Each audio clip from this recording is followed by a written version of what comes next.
എൻ്റെ ഒരു സുഹൃത്ത് രഹസ്യമായിട്ട് പറഞ്ഞു, മുഖ്യമന്ത്രിക്ക് വളരെ ഇഷ്ടപ്പെട്ട സിനിമ രജനീകാന്തിന്റെയാണ്.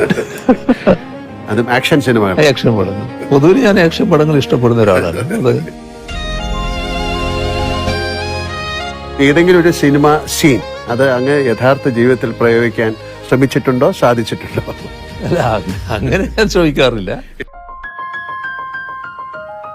ജീവിതത്തിലെ എന്തിന്റെയെങ്കിലും പേരിൽ അങ്ങ് പശ്ചാത്തപിച്ചിട്ടുണ്ടോ? പശ്ചാത്തപിക്കേണ്ടി വന്നിട്ടുള്ളൊരു ഘട്ടം പറഞ്ഞാല്, നമ്മുടെ അടിച്ച് തോല് പൊളിക്കുക എന്ന് പറയുന്നില്ലേ, എൻ്റെ ഈ ശരീരത്തിന്റെ തൊലി പൊളിഞ്ഞു പോയിരുന്നു. സാർ, ഞാൻ അഭിനയിച്ച ഏതെങ്കിലും സിനിമയിലെ ഒരു ഡയലോഗ് സാറിന് ഓർമ്മയുണ്ടോ? എന്നോട് പറയാൻ.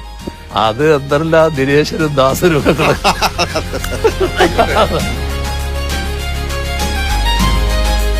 എന്റെ കേരളം, അങ്ങയുടെ കേരളം, നമ്മുടെ കേരളം.